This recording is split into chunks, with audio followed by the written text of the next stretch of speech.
So what are we going to talk about today? This has been a pretty quiet week, don't you think, last week? I want to say thank you personally to all our incredible volunteers, our wonderful staff, all those people who stepped up last week in an uncertain time during the Republican National Convention to help us keep our front doors open every single day this week so that we could welcome with good old Stone hospitality and Christian kindness and grace hundreds upon hundreds of people who came into this sanctuary to learn a bit about our history and to pray. We were even able to welcome, as Beth mentioned earlier, so many of our own police and police services from around the country. We were a bit of a watering station, shall we say. Came in to get some water and cool off and take care of other necessary things. Every church has its own special ministries, and ours had a special one last week. But let me tell you, people spoke so highly of you and spoke so highly of this church and its grace and its welcome. I'll tell you, there were so many things that kind of surprised me in wonderful ways this past week. I'm sure all of us have our stories of the 2016 Republican Convention in Cleveland, Ohio, but one of the things that touched me greatly this past week was I was sitting right here in the front pew, in the Lincoln pew, doing an interview with a reporter from Bloomberg TV. He was very curious about our Lincoln and John Hay connections. Lincoln being the very first Republican president, Lincoln whose funeral cortege was out in front of this church, and we held worship services here at Old Stone, and John Hay being a member, and all sorts of great connections. And you know me, you can't get me stopped once I get started when I'm talking about my two greatest passions, the Old Stone Church and the city of Ohio. And so I talked this poor guy's ear off for about probably a good half an hour or longer. And then when we were leaving, we were walking down this aisle here between these pews, and I was going to take him and introduce him to some people at the back of the church. And he said, "Pastor, wait a minute. I'd like to go back, if you don't mind, and say a prayer in the Lincoln pew." And don't mind?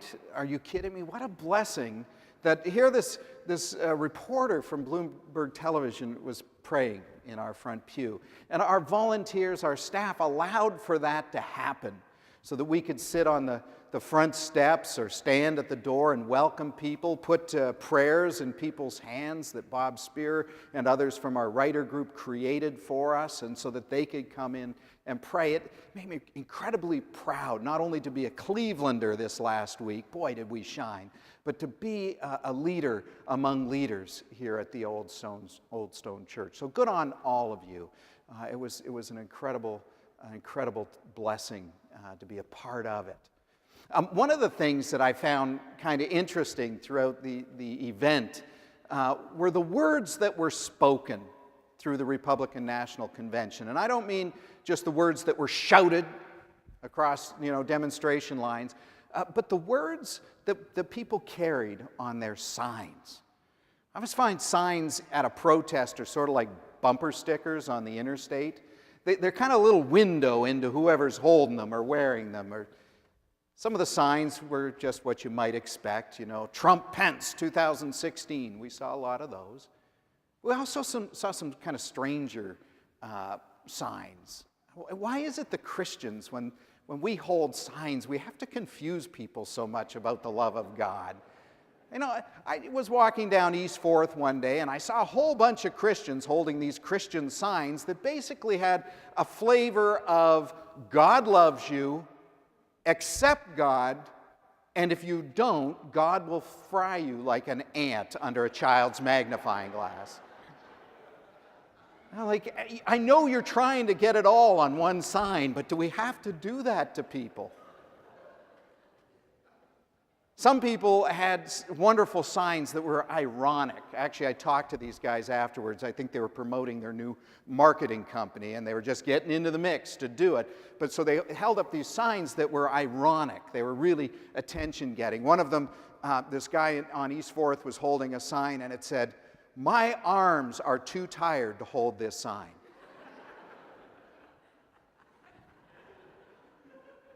One of the signs that showed up this week, though, is not a surprising sign. It's a sign we often see during the political seasons when there's an election coming up. Sometimes we see this particular sign on people's front lawns. Sometimes we see them holding it at a protest or a rally. And I have to do this because I don't think we were allowed to have signs on sticks this last week. But this sign, a person was walking by the front of the church, and it said, "Vote for Jesus." And I turned to the person next to me and said, "Gee, I didn't know he was running." But I started thinking about it through the week. Vote for Jesus. Of course, we'd love for people to choose Christ in response to Christ choosing us, right? Remember, Jesus said, "You didn't choose me, I chose you." And wouldn't it be great if more people could respond? But vote for Jesus? Do we really want to drag Jesus down into our political process, really? Vote for Jesus. And I thought, well, how would that look? I thought to myself, well, I don't think Jesus, if he ran for the President of the United States of America, would stand a chance. And I'll tell you why. First of all, I don't think he could afford it. Jesus was no blue-collar billionaire, let me tell you. Jesus was born a pauper, he lived a pauper, he died a pauper. And his entire ministry was to paupers, was to the poor. Jesus did not have the kind of affluence needed to run a campaign. Jesus couldn't afford to even run the campaign, let alone win the election. Jesus, I was thinking, might not even be very happy about the mountains of cash that we spend in America during an election cycle. Jesus, who spoke about money and the poor 10 times more than any other subject, might have a thing or two to say to us about the millions upon millions upon millions of dollars that we spend to elect a president when there are so many in this world who suffer incredible poverty. Now, I don't think that'd be a good campaign strategy for Jesus, mind you, but I bet you it would be his, because that's exactly what he did when he came into this world. Jesus challenged those with wealth and affluence. He told them, if you're going to follow me, you got to sell all your possessions, those things that you think you possess, but really possess you. Sell all those things, give the money to the poor, then come follow me. How would he feel about the amount of money we spend during a presidential election cycle? And just so you don't think I'm sharing opinion here, your pastor did a little research on this to find out just how much money is being spent this year.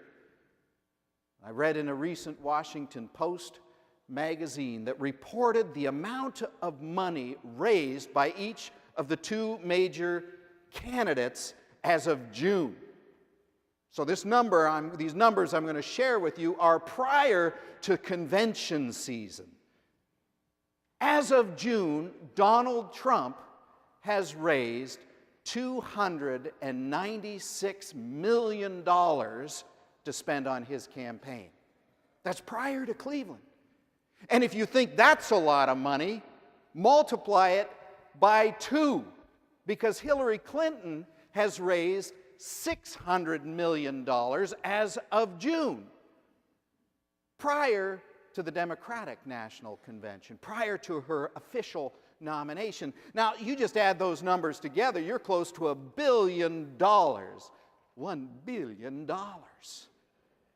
That's a staggering amount. I tried to write it out in my notes when I was getting this sermon ready, and I couldn't even figure out how many zeros is that. I did the $1 bill dollar sign. $1 billion, because it's a staggering amount. And that's not counting how much the individual parties spend to host their political conventions, or how much our federal government gives to the host cities. After that, you're well up over $1 billion to get somebody to the White House. Now, I'm not sure Jesus would be Mr. Popular with his message of sell all your possessions, give the money to the poor. This is Jesus, after all, who said to his disciples, feed my sheep, tend the poor and the hungry, feed my sheep.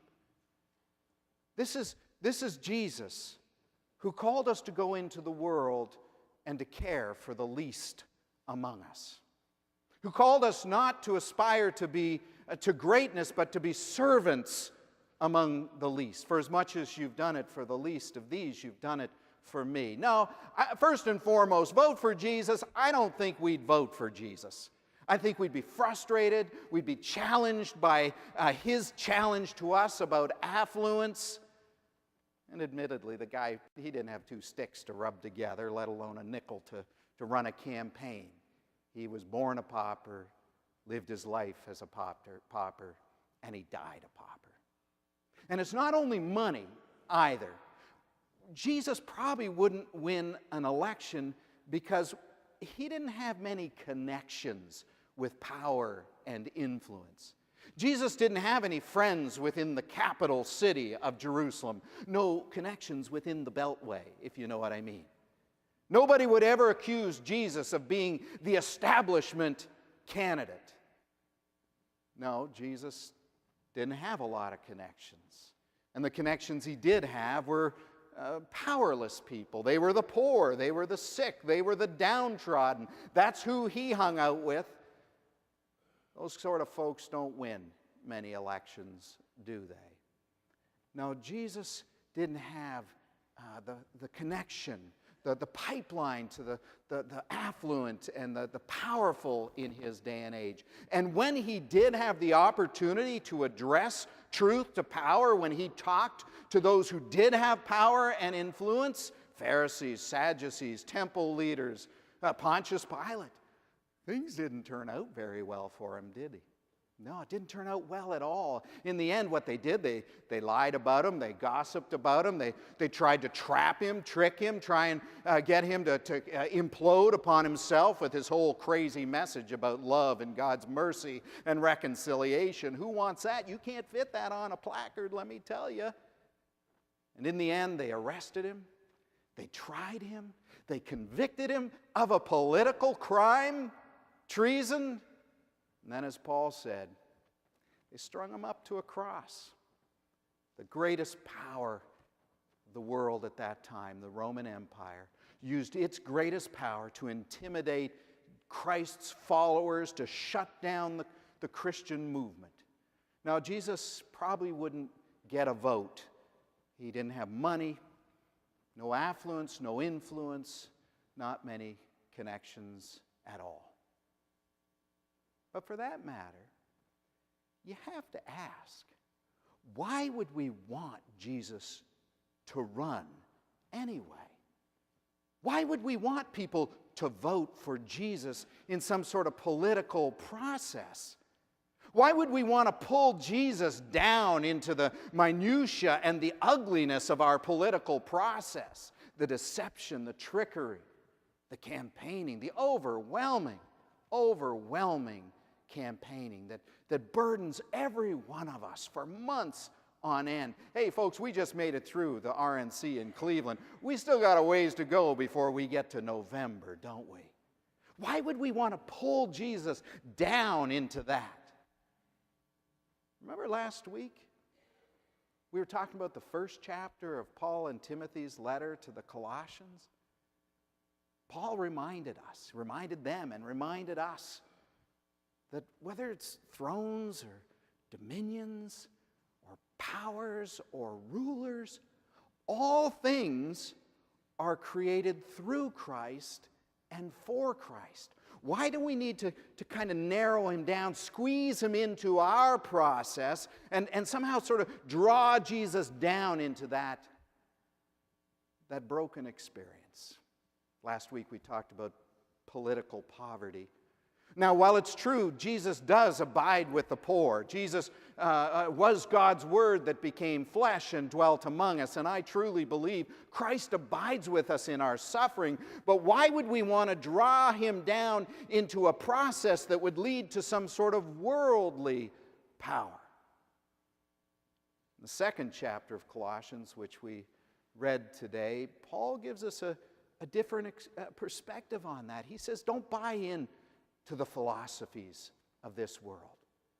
Don't buy into the arrogant deceit of this world. Don't buy into the political platforms of this world.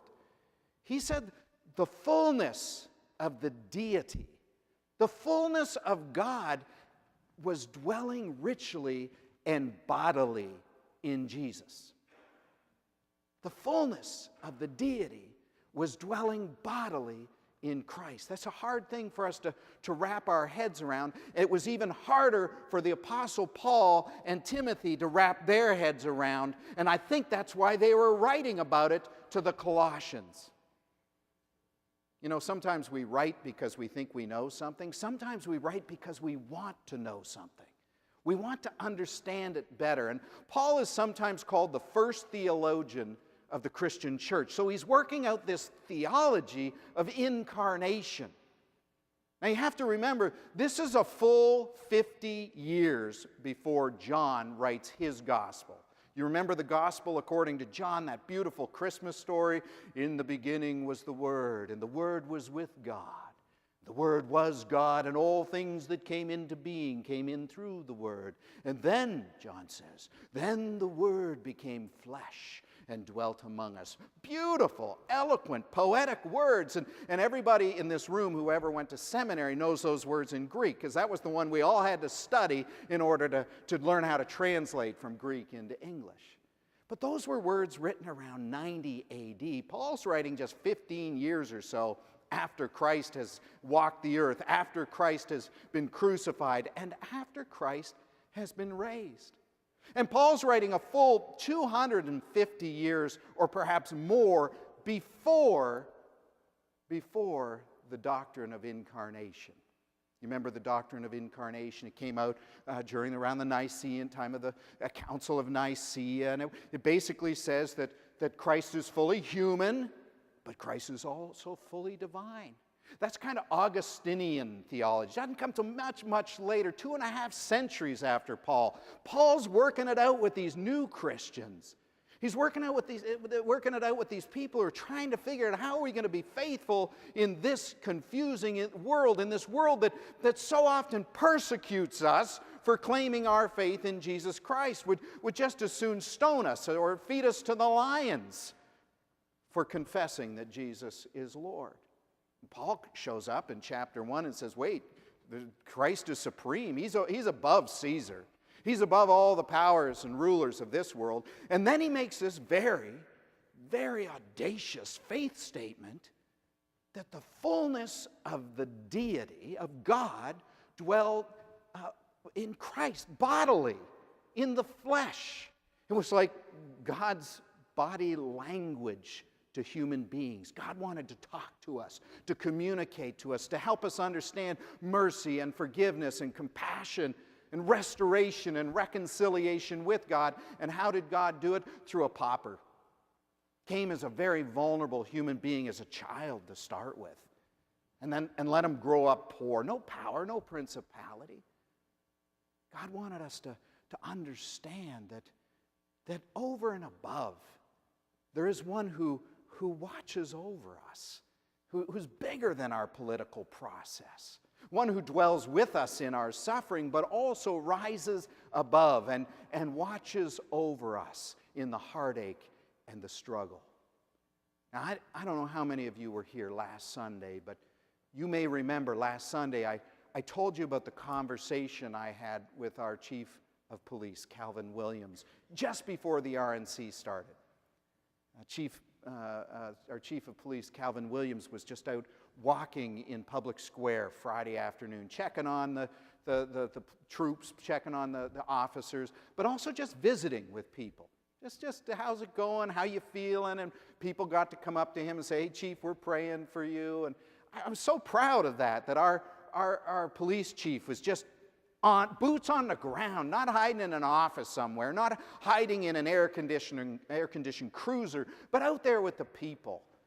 And I went up to him to say hello. Beth and I went up, and we thought it was a little ironic because we'd been told that during the RNC, nobody should have canned goods with them because that can be used as a projectile or something violent. And Beth and I walked up to the Cleveland chief of police. We were just on our way home from the grocery store, and we had 2 bags full of canned goods. So but he knows us, and we were told that grocery shopping is fine. And when I talked to him, I've known Calvin Williams for almost since I came to Cleveland 8 years ago. He was our district commander, 3rd District, and he's always worn a little golden angel on his shoulder. He said, "It just always reminds me that God's watching over me." And last Friday he says, "Pastor, look, I'm still wearing the angel."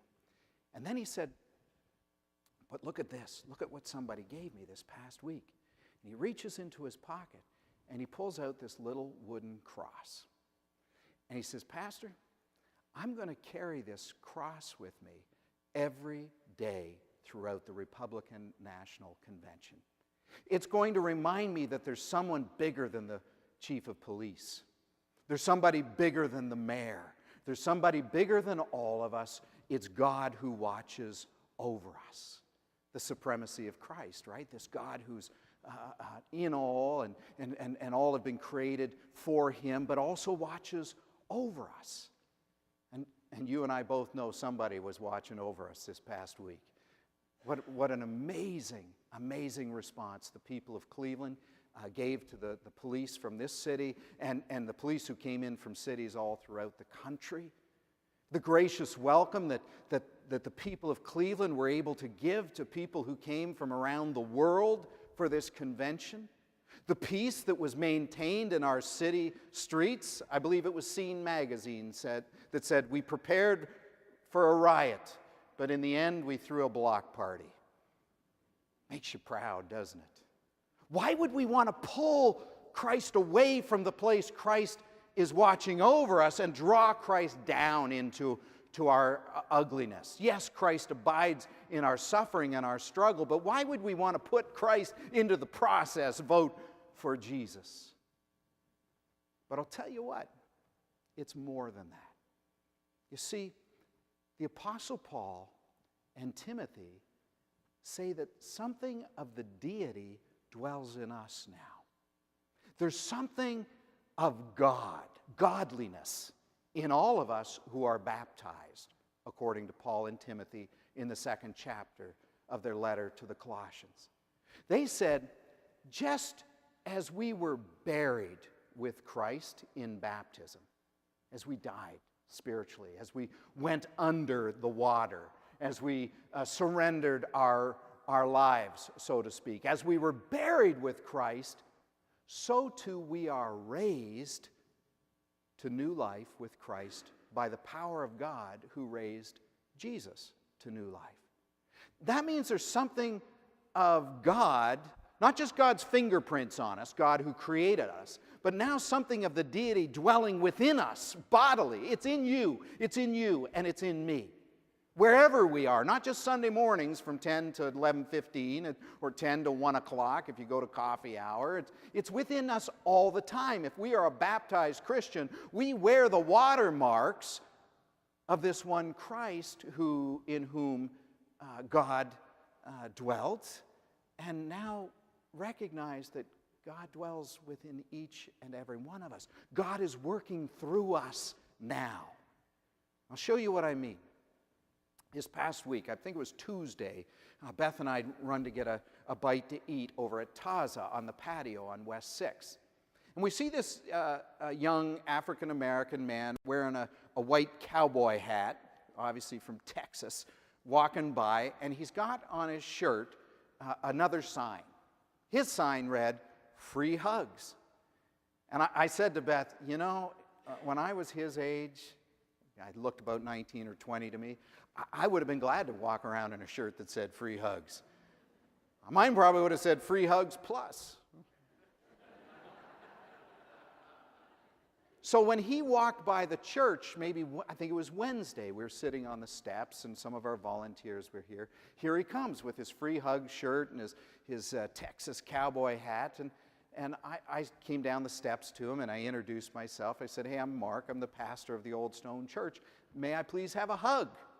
And he said, "Of course." And he hugged me. If you look on my Facebook, there's a picture of him and I getting to know each other, but then embracing one another. And then I asked him, what's up with the sign? What's up with the shirt, free hugs? He said, "Well, my name's Joseph Offit. And up until a week or so ago, I was a firefighter in the city of Dallas." He said, "I'm 22 years of age. I was there that night," he said, "when those heroic police officers in Dallas were gunned down." He said, "It did something to me. It really troubled me in a big way." He said, "So the next day, some friends invited me to come to a All Lives Matter, Blue Lives Matter protest. They said at the same time, there'll be on the other side of the street a Black Lives Matter march. And we want to say that all lives matter, and particularly blue lives that week in Dallas. You can imagine how heartbroken every citizen in Dallas was that week. He said, "Well, I'd never really been to a protest or demonstration before, but I went. And I marched with the All Lives Matter group. He's African American. There were white folks, black folks, probably some green folks, vegetarians. And with the Black Lives Matter group on the other side of the street, that was also very, ethnically diverse. And they're both marching in the same place, almost opposing messages. And they had signs. Nobody had vote for Jesus that day, but they had signs, and they're yelling at Black Lives Matter, saying, "All lives matter, blue lives matter." And the Black Lives Matter group, they're shouting back, "Black lives matter, Black lives matter." And they shouted at one another, and it was starting to get really heated, really volatile, as you can imagine. And the only thing that kept them separated from one another was the thin blue line. Courageous Dallas police who stood up to help manage protests, even in the wake of losing fellow officers. Well, at one point, Joseph told me that the Black Lives Matter were yelling at them, "Why won't you listen to us? Why won't you listen?" And their group yelled back, "Why don't you listen to us?" Till finally the two leaders, well, actually Joseph emerged as a leader. He didn't come as a leader. But the leader of the Black Lives Matter group and Joseph said, "Okay, let's talk." And the police agreed to let these two come and meet in the middle. And they talked about it for a bit, and they recognized that they really, really wanted the same outcome for America. They wanted healing. They wanted peace. They wanted unity. They wanted the war between so many in our community with the police to stop. They wanted the violent crime in America to end. We've all had enough. And on that they could agree. So they said, let's go back to our respective groups and see if we can get them to come together. And so each went back. Black Lives Matter leader went back to that group. Joseph went back to his group. And he said to their group the same thing that the Black Lives Matter person was saying. "Listen, the very same God who made us, who made you and me, is the very same God who made them. And we need to come together in God and talk about this." And so the police agreed. They stepped aside. They let these two groups walk out into the middle of the street. And then it happened. Something divine. Something I would call a God moment. Something you can't plan, something you can't orchestrate. If you did, it looks entirely fake. But as they walked closer to one another in the middle of the street, hands that were raised, fists punching the air, or holding signs of protest, came down. And as these two groups got close to one another, those hands opened up And without really saying anything, they embraced each other. They started hugging one another. Thus the free hugs message on Joseph Offit's shirt. They hugged one another, and then they talked together in the middle of the street. And before they parted, they prayed together. They joined hands. And one of the police officers even came into the middle and prayed with them. Now, I know I've heard some politicians recently saying we need more than prayer. Prayer isn't effective. But you know what? Prayer stopped a protest. Prayer brought two seemingly opposing sides together to work for an ultimate good.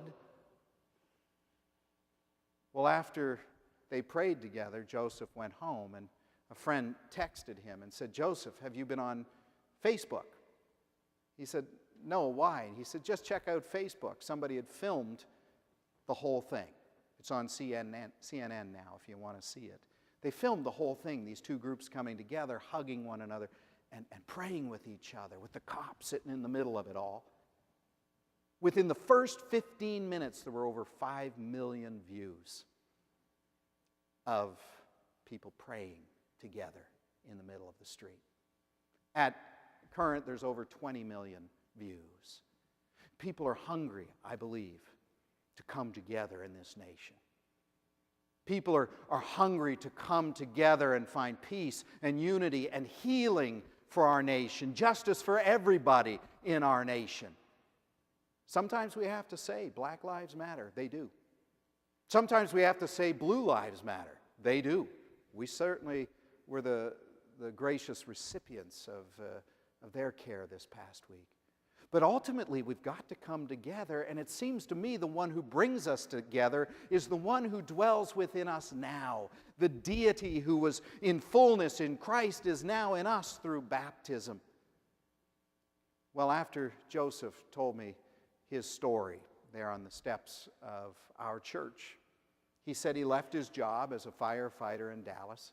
He wanted to come to Cleveland and to pray with us. You may have seen the Plain Dealer at Cleveland.com. I believe there's an image and a story of him praying with Chief Calvin Williams right out here on Public Square. And before he left our steps, I said, "Joseph, I'd like to pray with you right now." And so I took his hands, and Jim Kunzelman, one of our property staff, was there, and he joined in. And we prayed right there on the sidewalk in front of the old stone church that God would watch over Joseph in his new ministry. Joseph was leaving Cleveland on Thursday and heading down to Baton Rouge. He wanted to be in the middle and see if there could be some unity and healing there too. So we prayed that we'd watch, that God would watch over him and God would be in him and work through him. And after we finished praying, he looked at me really puzzled, and he said, "You know, you said what I'm doing is a ministry." He told me another story about a man on the bus on the way up to Cleveland who had told him that the hand of God was on him and that he had a ministry as well. At 22, that kind of stuff kind of unnerves you a little bit. He said, "I want to give you something, Pastor." He didn't have a lot of these, but he pulled out of his pocket a Dallas police badge. And I'm wearing it on my shoulder today, of course, to honor the Dallas police, the Cleveland police, every police force that came here to Cleveland to keep us safe and work for peace in our city streets last week. But I'm also wearing it for Joseph Offit, somebody who is discovering that the deity dwells within him now, just as the deity dwells within all of us. It's funny, I shared something on his Facebook afterwards, just saying we're praying for you, and I'm going to share your story with the Old Stone Church. Made a little donation to his GoFundMe. It's a very humble GoFundMe goal. It's not very big, but certainly glad to make a donation to help him in his ministry. And his mother sent me a message through Messenger saying, "Thank you for looking after my son. God's hand's on him, but I worry so much." Folks, the Apostle Paul and Timothy in their letter to the Colossians want us to know something very, very important. That while Christ is is over us and that all things have been created through Christ and for Christ, Christ also abides with us. Christ is in our midst. And those who wear the mark of baptism, those who remember their baptism, must recognize, must know that something of the deity dwells within them as well. Wherever we go in this world, we have an opportunity to bring the love and the mercy and the compassion and the healing of God to everyone around us. So as we ready ourselves to leave here today, I want you to remember the watermarks of your baptism. And I want you to work at tuning in to the deity that dwells within you, God's love and God's grace dwelling within you richly. Praise be to God. Amen.